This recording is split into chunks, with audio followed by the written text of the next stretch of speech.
The London Riots of 2011. An essay by Michael Lieber. Read by James Brown. Allow me to make 2 points perfectly clear before we begin. First, an apology for the indecent amount of detail in this retelling, but seeing as the punchline is the loss and destruction of people's homes and businesses, I think it warrants a detailed effort on my part, that I at least try to remember as much as I can. Point 2. None of my actions over the course of this story should ever be considered heroic or brave. For, if I had not been so gravely intoxicated, I certainly wouldn't have endangered myself the way that I did, nor those that chose to stand beside me. And at the risk of sounding romantic in memory, I was young, all of 22. My hair was raven black, my eyes were blue lagoons. I had moved from Middle England to Colliers Wood in South London to secure work as a playwright and actor, and had rented a shoebox-sized room above an estate agent at £3.50 a month, just like Shakespeare, I used to say. My, was I living low. Most of my dwindling funds went on rent, leading my diet down a steady road of cheap microwavable pies and pot noodles. Now, in truth, I did not need to survive on such a meagre meal every night, but saved money meant more cigarettes, alcohol, and tube trains to rehearsals, as was my routine at the time. And now, in my age of blue, I look back on these vagabond years with amazement that I was ever happy. But I was, for I was in London, and would have happily slept in a puddle for the stage. But I digress with vigour, back to the riots of which lasted a total of 5 days, and it is worth mentioning that for the first 2 days I wasn't in London. I was visiting family in Lichfield. The riots were all over the news. Images of red double-decker buses smouldering on fire, and violent gangs confronting shielded lines of police. It was Friday morning, the 8th of August, and my intention was to return to London on the earliest train. An appointment I kept, to my family's dismay, who insisted I stay a few more days, until the troubles were over. But one terrible trait that prevailed in my youth was that of rebellion. If I was told to do something with any authoritarian tone, then it was imperative that I did the opposite. And so, back to London I went. I arrived at Euston Station at around midday, and tubed south to Colliers Wood, back to my shoebox. There was an atmosphere brewing, for the worst of the riots didn't happen during the day. They manifested at night, like a nightmare. Now, in my rented room, a sad sight to be sure, a mattress on the floor, a dusty microwave in the corner, an old bookcase overflowing with various scripts and scribblings, the complete works of Oscar Wilde, the complete works of William Shakespeare, likewise Samuel Beckett, Harold Pinter, and a smattering of Joe Orton, for good measure. I was eager to keep up with the news reports, as you can imagine. I had a television hooked up to a DVD player, but its screen did not receive transmissions from the outer world, for I couldn't afford a TV license. Correction, I didn't want to pay for a TV license. I did, however, obtain a pocket FM radio for my day's journey. The overall agreement amongst the static-filled channels was that no rioting would occur tonight, due to the weather forecast with its prediction of torrential rain. This came together with a strong assurance from BBC Radio 1 that the rioting had now stopped entirely. The police had prevailed, there would be no more troubles, only peace in London town. The culprits caught and made an example of, quashed, done and done. Now in truth, as I lit one sovereign cigarette by the open window, I was quite disappointed that the excitement was over. The time was now 2 p.m. I ate a ham and cheese toastie, smoked a second cigarette, watched half a movie, and fell asleep on my mattress. I was sirened awake a few hours later by the sound of a fire engine going past the window. Or maybe it was a police car. I have never been able to tell their sirens apart. I thought nothing of it. Hearing a siren in South London was an everyday occurrence. But when a second, third, and even fourth siren screamed past the window, my lulling eyes snapped open, accompanied with a growing smile. My inner monologue began chattering away in a wave of adrenaline. It's happening, it's kicking off, the fires are coming, the troubles are coming. I quickly got dressed, whirled on my grubby long coat, stuffed the pockets with tobacco and money, and left my shoebox with a mixture of excitement, fear, and thrill for adventure. It was still light at this hour. At the end of the street was a flashing disco of fire engines and police cars. An old lady passed by me, clutching her handbag, eager to get home, for with age comes wisdom, and with youth comes curiosity. Being on the receiving end of youth, I sauntered like a curious cat down the street, towards the growing smokestack that was rising from the sirens. At the end of the street to the right was a car park featuring a row of large shop fronts, including PC World, Benson's for Beds, and the brightest star of them all, Mothercare. A respected, trustworthy brand for all parenting needs. A one-stop shop for prams, dummies, nappies, baby grows, powdered milk, and its newest admission, an exploded petrol bomb. The entrance doorway was a barricade of high flames, black smoke finding its way through the roof, and the great vapouring arcs of water from the desperate fire engines made the air almost tropical. I stood for a good while with a handful of other curious onlookers. "It's disgraceful. They all need shooting," said a very old man. "Why Mothercare? Just why?" said a young woman. To our relief, the fire was extinguished just as it began flirting with Benson's for Beds. There was no optimism in regards to further troubles. We all knew this was merely the starter before the main meal, the warm-up act, a warning shot. Get home and stay home was the message. I overheard a grey-haired man on his Nokia mobile urging someone, I presume his daughter or son, to come over and stay with him.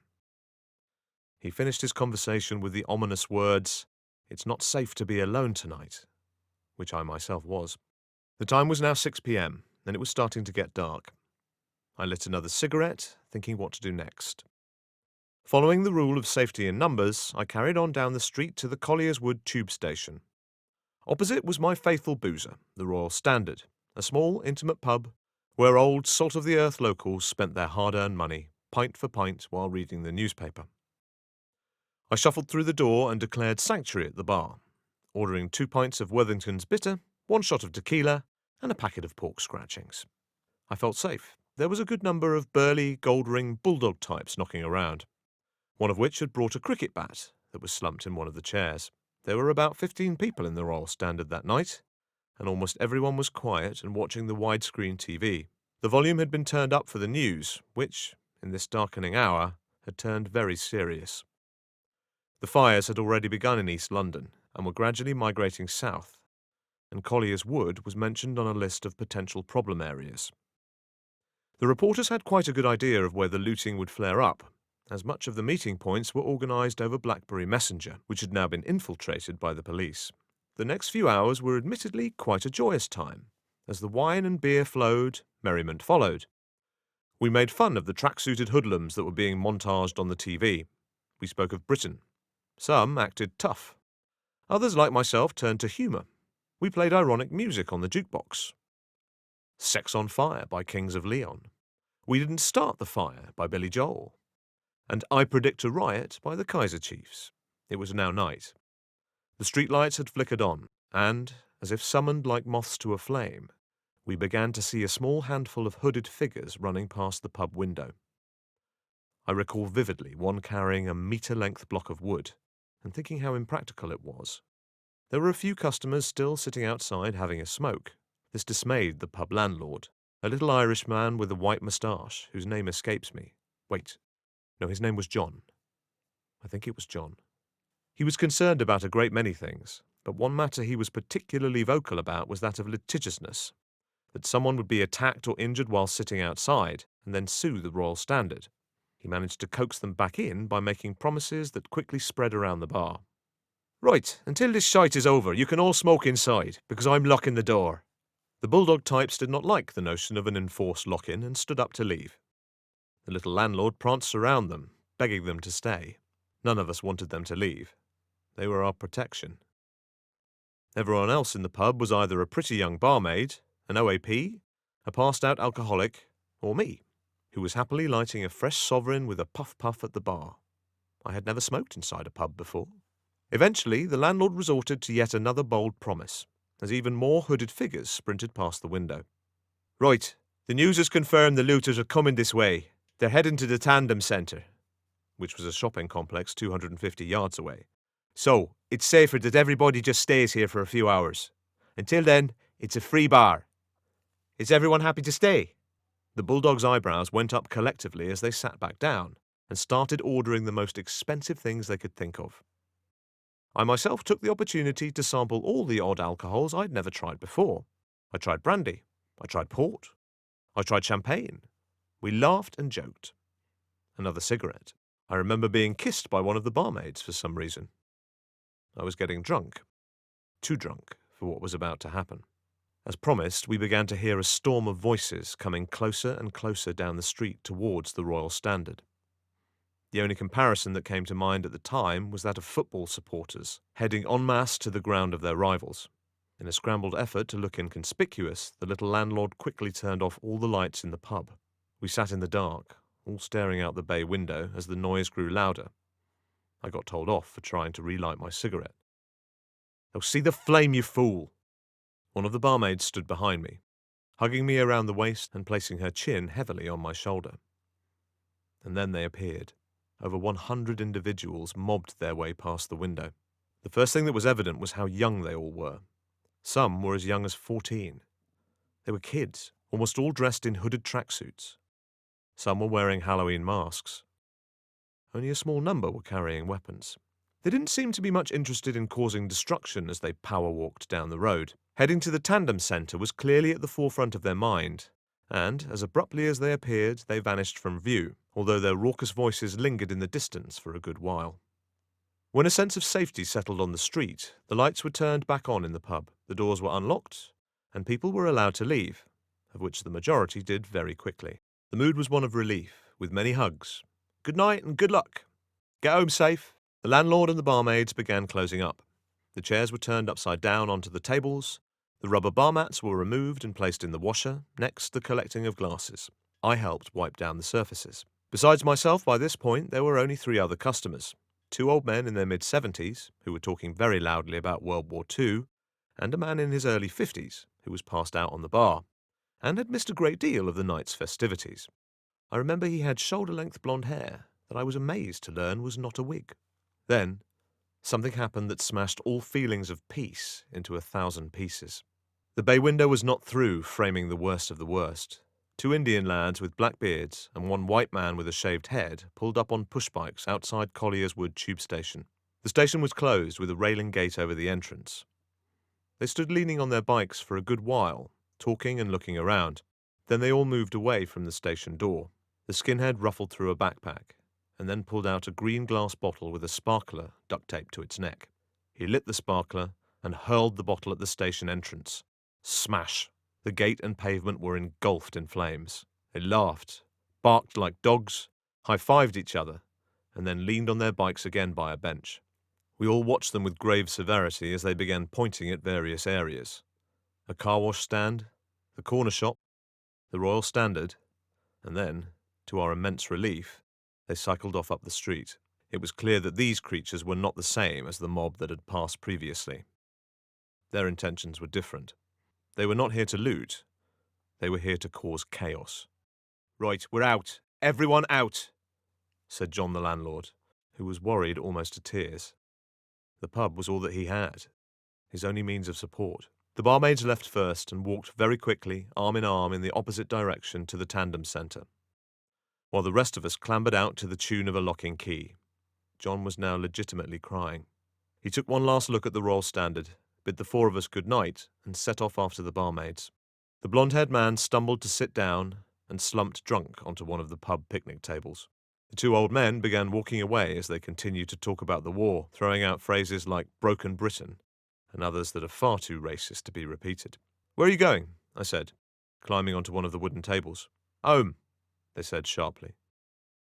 "They might be back," I continued. "They'll burn it down. This is your local, your pub. We need to protect it. We need to stay. We need to guard it." No doubt it was the drink talking. The 2 old men looked at each other. "No, that would be stupid, lad," said the one on the left. Now, this part is somewhat paraphrased, but I said something to the effect of, "Hang on, you 2 have been ranting about the war for hours, going on and on about bravery and being honourable. Well, this is your chance to actually stand for those principles. If you leave now, you are no better than they are, and a traitor to your country." Essentially, I guilted these 2 grizzled pensioners into staying. I look back and regret this action severely, but my desired outcome was achieved. Here were 3 men to help me protect the Royal Standard from being set ablaze. Admittedly, we were not the most intimidating of protection, but at least it was something. We sat down and waited. More talk of the war, more talk of England. And then the worst thing of all happened. I ran out of cigarettes, and the only other smoker in the group was passed out. I woke him up to discover he too had also run dry. I'm embarrassed to say it, but my drunken young self started checking all the ashtrays for any surviving soldiers. Bingo! A small half-smoked cigar. I stuck its gungy end in my mouth and soon discovered that cigar smoke is not meant to be inhaled. The time was now midnight. We had waited for a good hour. There were no sirens to be heard, no police cars, no fire engines, no ambulances, nothing. We felt alone in our supposed bravery. Then, suddenly, without warning, to our utter dread, our bravery was needed. The bikes were back. The skinhead was chanting something I couldn't understand. The air was suddenly filled with smoke drifting from the direction they had just come from. They stopped over on the road where they were before and began talking and pointing again. We looked at them. They looked at us. It wasn't good. And then, to turn the matter into an absolute catastrophe, one of the old men yelled at them to go away in very colourful language. Stupid, stupid old man. One of the Indian lads already had another green bottle ready. It looked like it was their last one. They started to come over, their physicality very much on edge and twitchy. They weren't interested in arguing with us. They just asked us to move as they licked their lips, looking around for police. We then proceeded to call them every bad name under the moon in an effort to stop them. They had a sort of blank look in their eyes that was void of all reason. It was as if they couldn't even hear us. I said something like, "We are not moving, and you'll be done for murder if you throw that at us." I remember feeling a great disdain for the police in that moment. Where the hell were they? The blonde-haired alcoholic then began waving his arms about, and moved off to the left in a slurring panic. "Wait! Let me get out of the way! Don't throw it yet! I'm getting out of the way!" As the sparkler was lit, the two old men lost hope as they likewise shuffled out of the way. It seemed inevitable, but then, just as I was stupidly contemplating trying to catch the bottle in mid-air, something happened that turned the whole dreadful situation on its head. The torrential rain we were promised finally came, sprinkling at first, and then drenching within minutes. And my, was it torrential. I had only experienced rain like it in the tropics. I then said something like, "You can throw it, but the rain is just going to put it out." And then you wasted it. One of the Indian lads then tried to put the sparkler out with his hand and cried out in pain. Realizing there was now no safe way of lighting the petrol bomb, the skinhead took the bottle, stood in the middle of the road, and chucked it high up into the rain-ridden air. It came down with a smash and splattered petrol all over the road. They then just looked around for a while, looking bored. At one point they asked us if we had anything to drink. They were definitely on some sort of drug. They just slinked around like they had lost their purpose in life.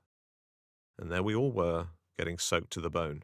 Eventually, the troublemakers left on their bikes. Then, after a brief acknowledgement of what just happened, the two old men left also. One was staying at the other one's flat. Finally, the blonde man also left. Then, I was alone. I remember being alone, with my back against the pub, my hair dark and dripping in the rain. And then, as suddenly as before, it stopped, like someone had turned off a tap. Now, although I am agnostic at best, even I have to admit, the timing of that rainfall was eerily perfect. The time was now 1 in the morning. My leather shoes were full of water and squelched when I began to walk back up the street to my shoebox. To say I was tired would be an understatement. I was utterly spent, and thinking fondly of my bed. Now, halfway between the Royal Standard and my flat, the road was cordoned off by a line of traffic cones, as well as by a lone police officer, completely on his own, just standing there by the cones. He stopped me as I passed with a sharp authoritarian tone. "Where are you heading, sir?" "To my flat just up there," I said, pointing forward. As his walkie-talkie came alive with static-filled voices, he spoke again, even sharper. "Right, sir, I want you to go straight home. Do not go to the Tandem Centre." "I wasn't going to the Tandem Centre," I said, with my head down, walking on. He was clearly there to stop any latecomers who wanted to partake in the looting. After 100 yards or so up the street, I finally reached my door and put the key in the lock. I was back. I was safe, and then inevitably, the possession of youth, the fear of missing out, the chance to bear witness, to see what others are afraid to see. I have to see it. I will see it. I took the key out of the lock, put it in my pocket, and turned back onto the street. I knew for a fact that just before the police officer and his many cones, there was a thin, dark path by the supermarket that led in the direction of the Tandem Centre. I crossed the road and snuck down it as quickly as I could. When I got close, the raucous sound of security alarms going off was finally paired with a hellish landscape. Just to reiterate what the Tandem Centre looked like, it was a shopping complex, with a massive car park hugging a semicircle of large brand-name stores. There were well over 200 hoodlums running around, some in goblin masks. No police in sight. They had broken into many storefronts, but the two that had been looted the most were the ones that aligned themselves with young appetites. JD, a sporting goods retailer, and Game, a video game store. Droves of anonymous figures casually walked in and out with their arms spilling over with whatever they could get their hands on. Tens of thousands of pounds worth of brand new inventory littered the ground wherever you stepped. Some of the items I remember seeing were as follows. No less than 12 cracked plasma TVs, Prada, Gucci, Adidas, and Nike clothing, mostly shoes and hoodies, a dozen high-end watches, diamond-encrusted jewellery, the latest video game discs and consoles, a flat-pack children's trampoline, a cardboard cutout of a PlayStation character, a red toaster, a rubber mask of Queen Elizabeth II, a shopping cart full of Apple headphones, and a boxed Canon SLR camera that I knew for a fact cost over £3,000, just lying there in the gutter. Now, the way I saw it was this. It was fine that I was there and watching the chaos unfold. I was merely an observer. But if I touched any of the grounded goods that lay all about me, then I was no longer a simple witness. I would then be, in effect, part of the looting. As long as I kept my hands to myself, I was free of all crime and punishment. I found a nice observing point, the pavement adjacent to the Tandem Centre between two small trees.